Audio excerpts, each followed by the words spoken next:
Tu penses que tu vivras jusqu'à quel âge? Genre 80, 90, peut-être même 100 ans? Pourtant, des centenaires, on en avait déjà au 18e. Lui, par exemple, un homme de lettres français. Et c'était l'époque où on se lavait à sec, parce qu'on avait peur que l'eau transmette des maladies. Juste, aujourd'hui, c'est un peu plus répandu. En 2024, il y avait plus de 31 000 centenaires en France. 30 fois plus qu'il y a 50 ans. Et ça devrait se multiplier par 6 d'ici 2080. Si on continue comme ça, on pourrait vivre jusqu'à genre 200 ans, non? Wow, calme-toi. Il y a des limites à la nature. On le voit d'ailleurs sur les records olympiques. Selon une étude, la moitié d'entre eux atteindront 99,95% de leurs limites supposées en 2027. Donc on pourra plus les battre. Finito. C'est bien qu'à un moment, on atteint ce qu'on est théoriquement capable d'accomplir avec notre pauvre enveloppe charnelle. C'est vrai qu'on a bien critiqué notre corps et ses trucs chelous dans des précédentes vidéos. Mais est-ce qu'il y a de vraies frontières physiques indépassables? Ou est-ce qu'on pourra toujours vivre plus vieux, courir plus vite, soulever plus lourd, grandir, grossir, etc. Aujourd'hui, on va essayer de déterminer toutes les limites.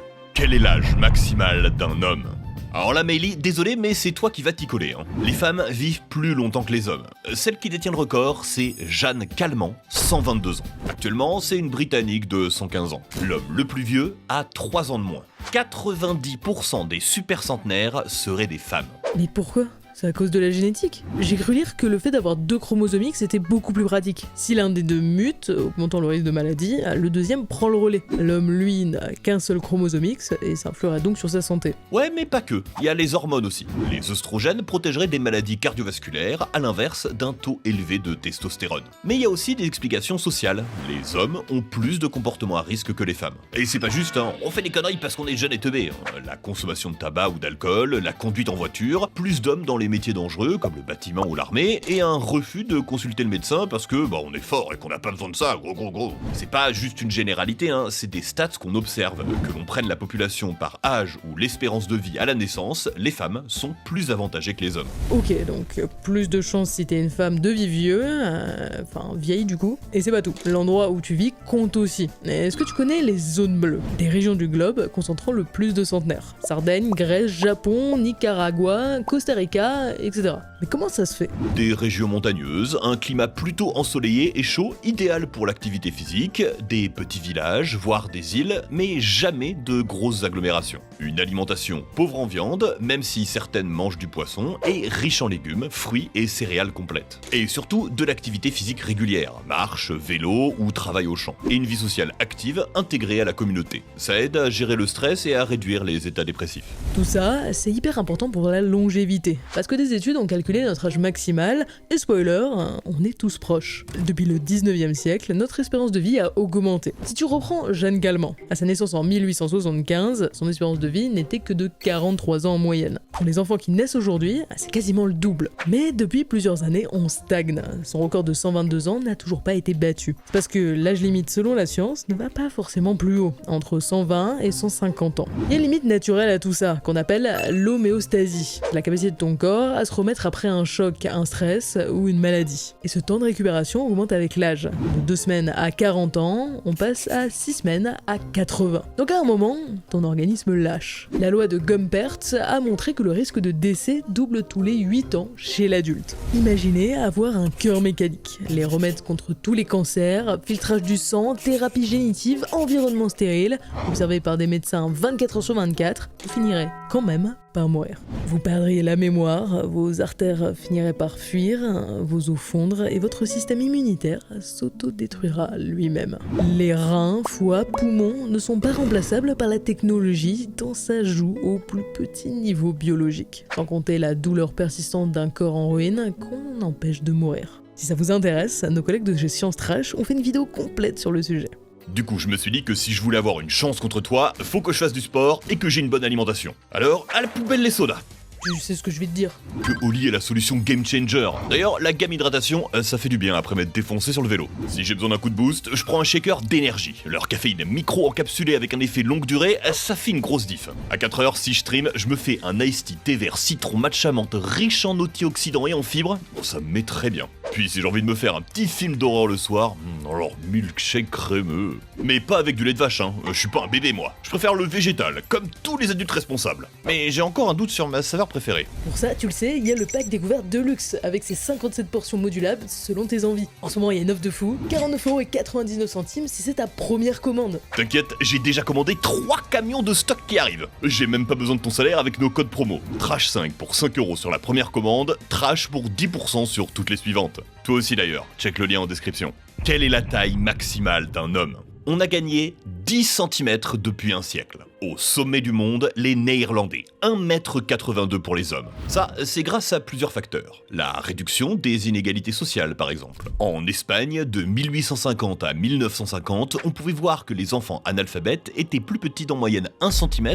par rapport à ceux qui avaient accès à une éducation. Les agriculteurs, eux, c'était 3,5 cm de moins. Et en Angleterre, 22 cm de différence à l'époque entre un jeune homme riche et un autre issu d'un milieu défavorisé. La réduction de cet écart, elle s'explique par un meilleur accès aux soins et une bonne alimentation. Rien à voir avec celle des centenaires d'ailleurs, hein. Un régime riche en protéines avec de la viande donnerait des plus grands gaillards. Donc on t'a menti, c'est pas du tout grâce à la soupe. Ok, donc on dépasse nos ancêtres de plusieurs centimètres parce qu'on vit mieux et on mange mieux. Mais est-ce que ça va continuer comme ça ? Eh ben, comme l'âge, depuis quelques décennies, on stagne, voire on régresse. Si on reprend nos Néerlandais, ceux nés en 2001 seraient plus petits d'en moyenne 1 cm que ceux nés en 80. Est-ce qu'on atteint un plafond génétique ? Une limite naturelle? Eh ben oui.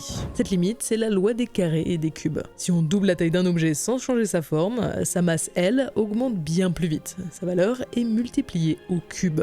Pour te soutenir, il te faudrait des os plus solides et épais, des muscles et des articulations capables de supporter le poids de ton corps. Ton cœur ne tiendrait pas le coup, incapable de faire circuler le sang assez vite. Pourtant, les girafes et les éléphants existent et ils ont pas l'air d'avoir eu des soucis. Mais en fait, c'est parce que leur organisme est adapté à leur taille. Exemple, un éléphant ne peut pas sauter. Oui, les muscles de ses papates sont assez solides pour supporter ses 6 tonnes, mais pas d'explosivité. Et ses os ne sont pas hyper flexibles, pour lui permettre de rester plus stable. La girafe, elle a de sacrées gambettes, élancées et fines. Mais elle a un ligament de soutien, bien protégé dans la rainure d'un os. Ça lui permet de courir en résistant à sa propre masse. Nous, ça serait bien plus compliqué et ça pose des problèmes de santé pour les personnes avec une taille extraordinaire. La plus grande personne de l'histoire, c'est lui, Robert Wadlow. À 8 ans, il mesurait déjà plus d'1,90 m pour 89 kg. Chaque jour, il avait besoin de 8000 calories, plus de 3 fois les besoins d'un homme standard. On dit qu'il a grandi toute sa vie. À sa mort à 22 ans, il faisait 2,72 m. L'homme le plus grand aujourd'hui fait 20 cm de moins, mais la femme la plus grande aujourd'hui dit qu'elle l'aurait probablement dépassé si elle n'avait pas eu de traitements médicaux. Parce que qu'est-ce qui fait que ces personnes grandissent autant ? Pour Robert, c'était une hypertrophie de l'hypophyse. En gros, ça entraîne une surproduction des hormones de croissance. Le record woman actuel, c'est le syndrome de Weaver, dont sa taille hors norme n'est qu'une des nombreuses conséquences. Elle a donc subi des opérations très jeunes pour éviter les complications et ralentir sa croissance. Aujourd'hui, elle fait seulement 2,15 m. Mais à 10 ans, elle faisait 8 cm de plus que Robert au même âge. Loin d'être une compétition, elle remercie la médecine d'avoir développé des soins pour des cas comme elle, ce qui n'était pas le cas à l'époque de Robert. Ce dernier est d'ailleurs décédé des blessures dues à l'appareil qui l'aidait à tenir debout. Peser ou soulever une demi-tonne. S'il y a une autre limite du corps qui peuvent s'avérer dangereuses d'un point de vue médical, c'est le poids. Sur les dernières décennies, tous les hommes les plus lourds du monde pesaient plus de 500 kg et ont eu des soucis médicaux sévères. Du diabète, de l'hypertension, des problèmes à respirer, aucun ne pouvait se déplacer normalement. Leurs muscles et leurs articulations, par manque de mouvement, étaient trop faibles. Les trois ont donc entamé des régimes intenses. Le roi de l'Arabie Saoudite de l'époque a même financé les soins de Khalid. Une alimentation revue, mais aussi des opérations chirurgicales comme une bypass gastrique. En gros, on te retire une partie de l'estomac et de l'intestin pour réduire la quantité de nourriture que tu peux ingérer. Khalid et Juan ont tous les deux perdu plus de la moitié de leur poids, perdant par la même occasion leur record dans le Guinness Book. Manuel aussi, mais a fini par reprendre du poids et a été victime d'un arrêt cardiaque suite à des complications médicales. Il pesait 397 kg. Un parcours similaire à celui de l'homme le plus lourd de l'histoire. En 1978, John Brower Minock est admis à l'hôpital universitaire de Seattle. Problème respiratoire et cardiaque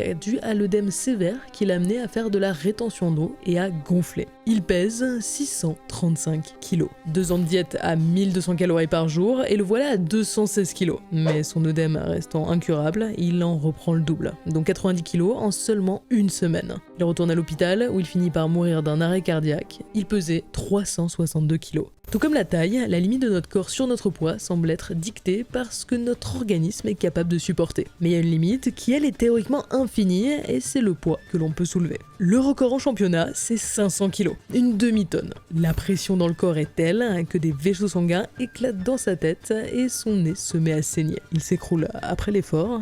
J'ai failli mourir. Et plus tard, c'est un acteur de Game of Thrones qui battra le record d'un petit kilo de plus. Pourtant, selon le Guinness Book, l'homme le plus fort c'est lui, et c'est 2422 kilos qu'il a réussi à soulever, 2 voitures avec leur conducteur à l'intérieur. Alors c'est quoi la limite? Selon les études, théoriquement, il n'y en a pas. La force d'un homme dépend de 2 protéines, l'actine et la myosine, qui permettent de contracter les muscles. Elles se trouvent dans les fibres musculaires. Prendre du muscle ou de la masse, c'est les faire grossir par l'entraînement.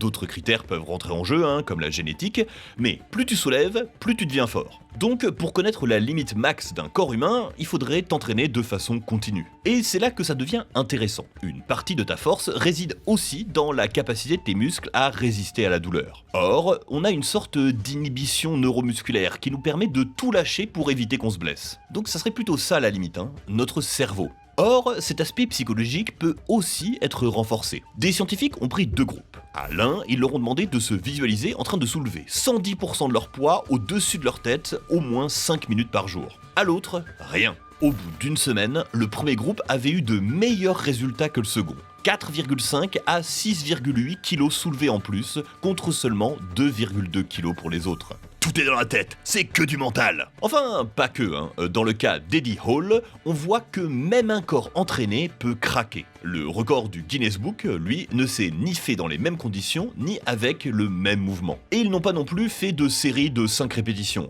La force, c'est pas juste mettre un poids au-dessus de sa tête en criant « Je suis le plafond de verre ». Il y a aussi ton endurance, la résistance de pression que peuvent encaisser tes os et tes tendons ou ta fatigue. Mais ici, la mesure de la limite se fait sur une performance sportive, un peu comme la suivante. Usain Bolt court moins vite que ton chat.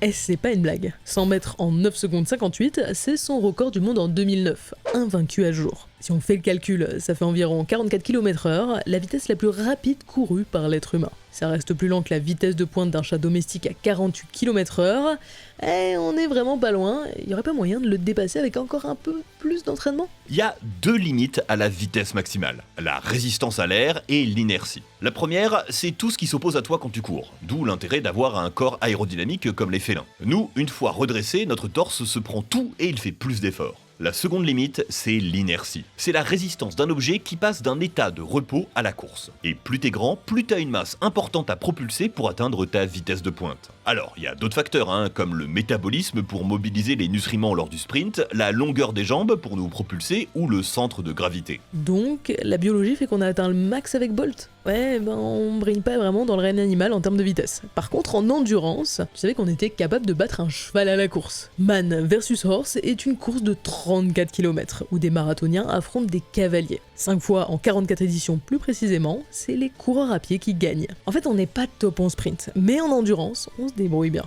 Et selon des scientifiques, ça viendrait des techniques de chasse de nos ancêtres. Comme les loups et les orques, on épuisait nos proies avant de les achever. Logique, comme on pouvait pas les attaquer. Pour aller dans ce sens, il pointe notamment notre absence de poils, notre capacité à transpirer, assez unique dans le règne animal. Il y a d'autres animaux qui transpirent, comme les chevaux, les primates, mais pas autant que nous. Et la plupart utilisent leur respiration pour refroidir leur organisme, comme le chien. Mais cette endurance a ses limites. Les calculs disent qu'on ne peut pas dépenser 2,5 fois notre taux métabolique de base par jour. Le taux de base, c'est ta dépense calorique nécessaire pour vivre, bouger, respirer, digérer, réguler ta température, etc. Alors c'est possible de dépenser plus de 2 fois ça. Les cyclistes sur une épreuve de montagne peuvent dépenser jusqu'à 4 fois le taux métabolique de base, 9000 calories. Mais impossible de faire ça plusieurs jours sans te reposer. La science l'a testé, on a pris 6 athlètes pour une course de 5000 km de 40 jours. Au début, grosse consommation, puis ça chute à 2,5 fois le taux métabolique, soit entre 4000 et 5000 calories. Et au bout de 20 jours, leur corps s'autoconsume.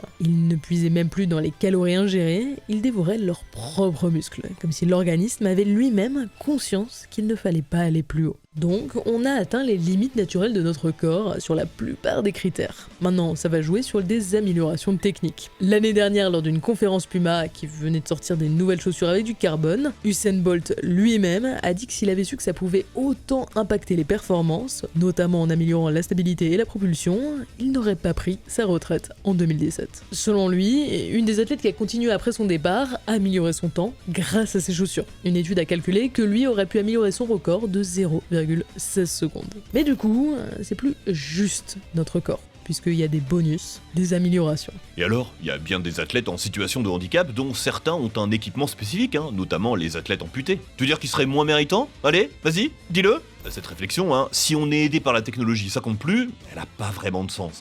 L'âge et la taille ont déjà été repoussés grâce au progrès technique. A l'inverse, le progrès empêche de nouveaux records de poids et de taille pour raisons médicales. Peut-être que dans quelques décennies, on aura des Jeux Olympiques transhumanistes avec des athlètes cyborgs. On se posera alors plus du tout les questions des limites humaines, mais des limites de nos créations.